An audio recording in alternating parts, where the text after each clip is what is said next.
Estaba don Aníbal Zampayo, inspirado en el reglamento de tierras de José Gervasio Artigas del año 1815.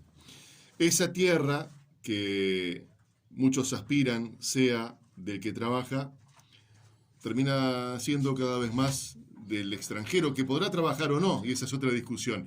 Pero hay un dato concreto, revelador, que es que cada vez más la tierra del Uruguay pertenece a personas que no son oriundas de esta patria. Sí. Edgardo Balbuena, querido Edgardo, bienvenido. ¿Qué información tenés al respecto? ¿Qué has investigado? ¿Qué has leído? Bueno, y en particular, ¿qué pasa en Paysandú? Porque sabemos que hay un dato que debería de preocuparnos a los sanduceros. Bienvenido, Edgardo, bueno, un gusto. Muchas gracias, Eduardo y Silvia, por la invitación. Y bueno, este proceso de extranjerización y concentración del recurso tierra, el mayor recurso que tiene el Uruguay, recordemos que Uruguay no tiene yacimientos de petróleo, no tiene nada, el principal recurso del país es la fertilidad de su suelo, la abundancia de agua, la facilidad para producir alimentos y en general. Y bueno, nosotros queremos cuantificar de alguna manera. Sí. Y nos vamos a remitir al anuario 2019 del Ministerio de Ganadería, Agricultura y Pesca. Obviamente está disponible en la web, en la página del Ministerio de Ganadería, Agricultura y Pesca lo pueden bajar, donde de alguna manera cuantifica, da una dimensión de este proceso de concentración y extranjerización de la tierra. Porque hay dos fenómenos ahí, o sea, por un lado, cada vez menos tienen más hectáreas. Más tierra, por un lado, y por otro, cada vez son más las sociedades extranjeras, empresas extranjeras, las que se quedan con la titularidad de la propiedad de la tierra. Pero yo agregaría un tercer elemento, que es la falta de identificación de los verdaderos propietarios de la tierra. Es decir, no sabemos quiénes son. Antiguamente era conocido que de tal o cual predio pertenecía a tal o cual familia, pero eso ha tenido un cambio sustancial en estos últimos, por redondear, 20 años. Recordemos que la superficie total del Uruguay son 17.621,500 hectáreas. 17 millones de hectáreas, no llega a 18 millones de hectáreas, es la superficie total del Uruguay. Total. Entre el 2000 y el 2018, en 18 años, 8.322.000 hectáreas cambiaron de titular. Es decir, cambiaron de dueño en 18 años. Casi la mitad de la tierra del Uruguay. Casi la mitad, porque estaríamos hablando de 8 millones y medio aproximadamente. Sí.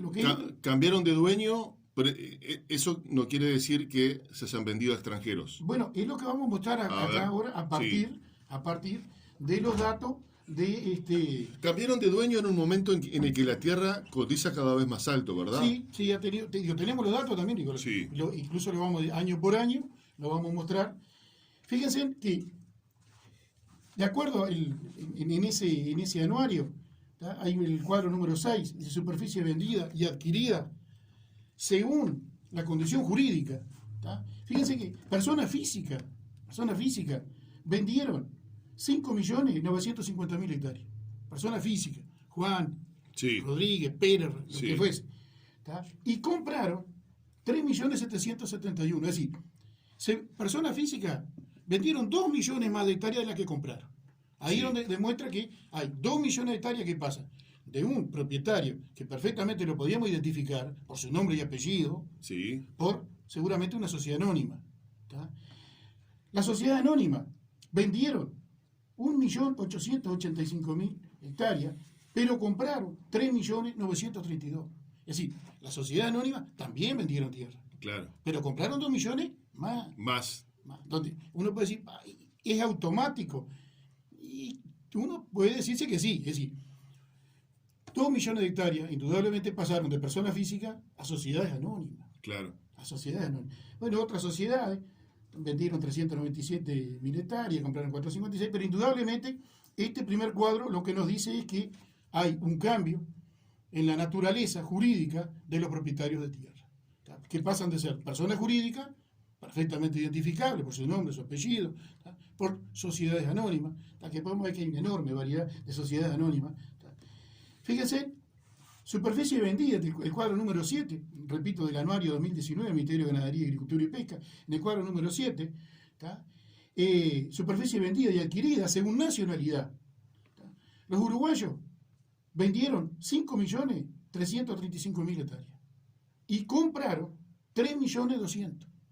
Fíjense que los uruguayos se desprendieron de 2 millones de hectáreas. Sí, pasando raya y contraponiendo los números grandes, digamos. Exactamente. Argentinos vendieron 241.000 hectáreas y compraron 300.000 hectáreas, no hay mucha diferencia. Brasileño vendió 292.000 y compró 154. Es decir, el brasilero vendió más de lo que compró. Y no aplicable, vendieron 2.300.000 hectáreas y compraron 4.450.000. ¿Qué es no aplicable? Y acá lo que dice es increíble. ¿Tá? Son empresas que como no conocemos a sus propietarios, no podemos. Y fíjese que dice abajo, dice, fuente, Ministerio de Agricultura y Pesca, DIEA, en base a DGR es la Dirección General de Registro. Dice, el titular, porque la pregunta es no aplicable, ¿no? Decía no aplicable, dice, el titular no es una persona física, por tanto, no se conoce su nacionalidad. ¿Se entiende? Se entiende. Es decir, 4.450.000 hectáreas en los últimos 20 años fueron compradas por sociedades anónimas que no sabemos la nacionalidad de sus integrantes. Así que casi que un 30% del total de la tierra del Uruguay. Sí, señor. Andan entre el 25 y el 30%. Y esto... Que la han comprado últimamente. En los últimos 20 años. Es probable que ya otro porcentaje sea de extranjeros anterior al 2000. Sí, pero el boom ha sido ahora, en estos años. Fíjense que el año que se vendió, el boom de la compra de tierra en Uruguay arranca en el 2003, básicamente con el ingreso de los ojeros argentinos al territorio uruguayo, en parte, digamos, por la política kirchnerista que le aplica de retención, un marco tributario bastante severo, y esa gente se ve tentada. Pero después continúa. Ya venía también con el tema de las forestales. Sí, Edgardo, la pregunta que los oyentes seguramente se estarán haciendo y que nos hacemos nosotros es, bueno, pero ¿qué importa que sean extranjeros si, por ejemplo, van a venir a plantar árboles o soja o lo que fuera y van a generar trabajo? Sí, es decir, esa es la gran pregunta que nos tenemos que hacer los uruguayos. Pero el tema es el siguiente. Sabemos que en el mundo hay una gran demanda de tierra, particularmente de tierra fértil. Sí, claro. Recordemos que la tierra es finita. Y con aguadas y con todo eso. Entonces digo, muchos países del mundo, países con recursos económicos, han salido a comprar tierra.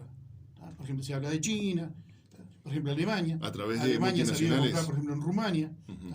Entonces digo, no sabemos quién está detrás de estas sociedades anónimas, si son realmente inversores, entidades financieras o gobiernos. Ahora, yo compro una tierra, yo compro una determinada cantidad de hectáreas. Yo me hago de la utilidad de lo que pueda intervenir, digamos, a nivel de la superficie, ¿no? Sí.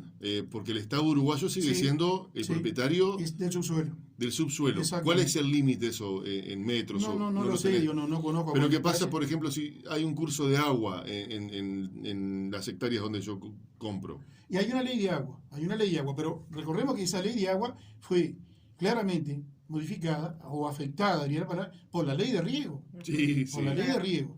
Entonces digo, pero acá yo lo que quiero, más allá de la discusión si es bueno o no la extranjerización, el proceso que se ha dado. El proceso que se ha dado en estos 20 años, donde los diferentes actores políticos han tenido una actitud bastante incoherente. Y acá el paro, digamos, es para todos los partidos. Para todos los partidos. Sí. Para todos los partidos. Y el desprecio que se ha tratado a ciertas personas que han mantenido una coherencia. Recordemos que el año 1991, el entonces senador Carlos Julio Pereira presentó un proyecto para regular la extranjerización y la concentración de la tierra. No fue tenido en cuenta. Creo que la mayoría de los uruguayos sentimos un gran respeto por la coherencia, por la coherencia de Carlos Julio Pereira. No tuvo eso. En el 2015 hubo una iniciativa de parte del diputado Eduardo Rubio de la Unidad Popular, que no tuvo efecto.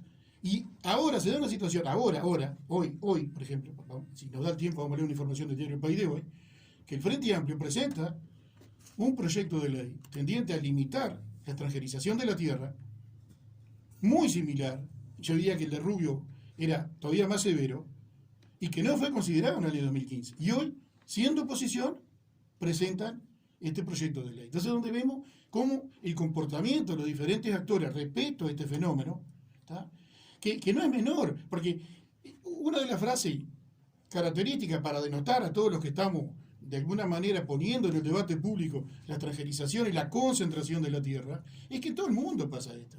Con eso en todo el mundo, Claro. todo el mundo se concentra. Bueno, pero no es lo mismo 2 millones de hectáreas en Tanzania, por ejemplo, en el África. Claro. No es lo mismo 2 millones en un país despoblado de Asia Central que 2 millones de hectáreas en un país como Uruguay, que tiene solo 17 millones de hectáreas, que no se estiran, obviamente, que no se estiran. ¿Qué es eso nomás? ¿Qué es eso? Y que básicamente es nuestro principal recurso. Porque Edgardo, ¿alguien controla si la gente utiliza la tierra y cómo la utiliza? sí, no te sabría decir, pero acá lo más increíble, yo quiero que... Sí, digo porque por eso compro, Claro. pero no la hago producir. Pero digo, yo lo que quiero que vos veas, digo, cómo el proceso que se da en estos últimos 20 años, ¿tá? Y en particular, bueno, fíjate que los datos del anuario van hasta el 2018. Sí. Pero ya tenemos los datos del 2019, obviamente, estamos terminando el 2020. Bueno, en el 2019 este proceso continuó. Hubo operaciones de compraventa de tierra por 225.000 hectáreas, lo que representa un 41% más de lo que pasó en el 2018. Es decir, el proceso Cada sigue. vez se intensifica más. No se intensifica porque hubo un pico. La verdad que cuando baja el precio de algunos productos agrícolas a nivel internacional, de alguna manera, pero el proceso está vivo todavía. ¿Qué pasa en Paysandú? Bueno, el departamento de Paysandú, y digo esto simplemente porque estamos en Paysandú, Sí. es el departamento que registra la mayor cantidad de hectáreas en transacciones inmobiliarias. Estamos hablando de 797.000, para redondear, 800.000 hectáreas que fueron en operaciones de compra-venta en el departamento de Paysandú. El departamento que le sigue es el departamento de Tacuarembó, pero recordemos que la superficie de Tacuarembó es sensiblemente mayor que la de Paysandú. El departamento más grande del Uruguay. Claro, bueno, y nosotros estamos por encima. Digo, todos estos datos los pueden encontrar, repito, anuario, Ministerio de Ganadería, Agricultura y Pesca, año 2019, que está a disponibilidad de cualquier internet. Pero yo quisiera, y en particular, voy a hablar de la famosa esta ley 18.092, esta ley que en su momento marcó un antes y un después. Recordemos que tradicionalmente la izquierda uruguaya siempre reclamó un manejo de la tierra diferente. Sabemos que la palabra reforma agraria siempre fue una palabra vinculada a la izquierda, ¿no es cierto? Sí. Bueno, en el año 2007, recién instalado el gobierno progresista, se concreta una vieja aspiración de la izquierda uruguaya, que era de alguna manera reglamentar, regular la propiedad, el derecho de propiedad sobre inmuebles rurales y explotación agropecuaria. Y eso se plasma en una ley, la ley 18.092, promulgada el 7 de enero del año 2007, donde, con los votos del Frente Amplio, se promulga esta ley. Fíjense que el artículo primero dice: declárase de interés general que los titulares del derecho de propiedad sobre los inmuebles rurales y la explotación agropecuaria sean personas físicas, sociedades personales, comprendidas en la ley 16.090 del 4 de septiembre de 1989, sociedades agrarias, asociaciones agrarias, comprendidas en la ley tanto, cooperativas agrarias. Que se sepa quién compra. Claro, porque dice personas públicas estatales y personas públicas no estatales. Fíjense, la ley, el espíritu de la ley era claro, era conocer quién eran los verdaderos. Pero no se ha cumplido. Pero fíjense, y acá no se ha cumplido, ahora van a ver por qué. En ese primer artículo, dice este texto, dice: el Poder Ejecutivo, a instancia de parte, podrá disponer que tanto la titularidad de inmuebles rurales así como de explotación agropecuaria sea ejercida por sociedades anónimas o por sociedades en comandita por acciones, en ambos casos con capital accionario representado por acciones al portador, cuando el número de accionistas o la índole de la empresa impida que el capital accionario estuviese representado por acciones nominativas pertenecientes a personas físicas. La autorización del Poder Ejecutivo indicará los inmuebles rurales. ¿Qué significa? Hay sociedades anónimas, ¿sí?, con acciones nominativa. Significa que esta acción es de Eduardo Rodríguez, esta acción es de Silvia Huelec, y esta acción es de Edgardo Balbuena. ¿Sí? Y hay otras que son al portador. Yo tengo tantas acciones y ese es el porcentaje que tengo. Y yo, esa acción al portador, yo las puedo transferir, las puedo vender, las puedo enajenar. ¿Se entiende? Entonces, ¿qué pasaba? Esta ley establecía una competencia de parte del Poder Ejecutivo, que que de alguna manera le daba la posibilidad de, a través de la vía de la excepción, ¿sí? Permitir a sociedades anónimas no nominativas adquirir tierra. Claro. Era una excepción. Sí, pero Era se hizo una regla. excepción. Pero ahora vamos a ver el proceso que se da. El proceso que después la ley, estaba buena la ley. Sí. Era una vieja aspiración de la izquierda uruguaya, ¿cierto? Ese mismo año ya es modificada. Ya es modificada y aparece, ¿tá? Cuando hablamos de las famosas leyes ómnibus, ¿sí? Sí. Que las leyes ómnibus, como la luz, qué cantidad de... Meten un montón de temas. Pero ahí, fíjense qué increíble lo que pasa. Fíjense, ya en ese mismo 2007, ya aparece una modificación a esta ley, que aparentemente era muy buena, pero que es, ¿tá?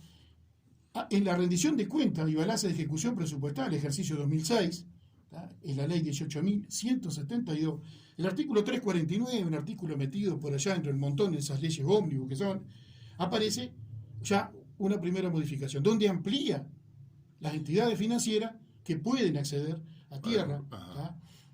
También siempre con el agregado del Poder Ejecutivo, instancia de parte, poder autorizar a cualquiera de los tipos sociales, cooperativos, asociaciones mencionadas. Entonces, ¿cómo era el proceso? Así que el propio Estado, Edgardo, para redondear, Sí. El propio Estado fue creando herramientas para viabilizar que empresas, que sociedades anónimas se pudiesen hacer de tierra sin saber de quién son, digamos, ¿no? De quién son. Exactamente. Pero acá lo más increíble es cómo va cambiando. ¿Cómo va cambiando? Aquella 18.092 le empiezan a realizar modificaciones. ¿Ya? Después si te parece, Edgardo, cerramos por acá. Sí. Lo que yo te quiero contar. Sí, y hacemos el recorrido histórico sí. En 5 minutos, ¿qué fue lo que pasó? Sí. A partir de toda esta ley. Después hubo una modificación, una ley. Pero acá lo que sigue, ¿cuál fue la realidad? Después de 10 años, ¿tá? ¿Te acordás? 2007 a 2017. ¿Tá? Fíjate lo que pasó. No lo decimos nosotros, lo dice Búsqueda. ¿Tá? Obviamente Búsqueda es un medio de prensa que no se le puede acreditar de que sea de izquierda, sí. Obviamente. ¿Tá? ¿Qué fue lo que pasó 10 años después? Es decir, del 2007 al 2017. ¿Tá? Y un artículo de Búsqueda, el número 19.1911, del 23 al 29 de marzo del 2017, lo pueden buscar también. Sí. ¿Tá? Estas son las cifras en 10 años de vigencia de la ley que obliga a identificar a los propietarios de inmuebles rurales en Uruguay. Unas 90 empresas, en su mayoría sociedad anónima, fueron autorizadas por el gobierno a ser dueñas de casi 6 millones de hectáreas. Prohibir que las sociedades anónimas sean propietarias de tierra fue uno de los lineamientos del primer gobierno Frente Amplista. Con ese objetivo, en 2007, la administración del presidente Tabaré Vázquez promulgó la ley 18.092 sobre la titularidad del derecho a propiedad de los inmuebles rurales y explotación agropecuaria. Y dice, en una década de vigencia de esa normativa, poco más de 90 empresas. ¿Se acuerdan cuando hablaban de las 50 familias dueñas del Uruguay? Sí, siguen siendo, no sé si no 50, son de familia ahora. son pero fíjate, sociedades anónimas. Pero mire, esto, dice, poco más de 90 empresas que operan bajo distintas figuras jurídicas, principalmente sociedades anónimas, recibieron la autorización del Poder Ejecutivo para ser propietarias de inmuebles rurales, que en total comprenden unas 5.7 millones de hectáreas, según datos oficiales recaudados por campo. Esa extensión, escuche Eduardo, que sí. Es impresionante, esa extensión equivale a la suma de las tierras agropecuarias de los departamentos de Tacuarembó, Salto, Paysandú, Durano y San José. O sea que toda esa tierra no es uruguayos, o son de sociedades anónimas. Que no sabemos quién son los verdaderos propietarios. Edgardo, vamos a cerrar por acá. Dijimos entonces, para que quedemos con grandes números, entre el 25 y el 30% de la tierra del Uruguay es de sociedades anónimas, eventualmente que no extranjeros. podemos identificar a sus verdaderos propietarios. Si no conocemos a las personas físicas. ¿Y el número de la cantidad de tierra extranjerizada en Paysandú? No lo tenemos, ese dato capaz que está, no lo saqué pero se habla de que más del 50% de la tierra seguramente está vinculada a empresas, son sociedades anónimas que presumiblemente... presumiblemente... El dicho que dice, el capitán no tiene patria. Sí, sí. Son sociedades anónimas que hoy están aquí, mañana están en la isla Caimán, mañana y se pasan de una a otra.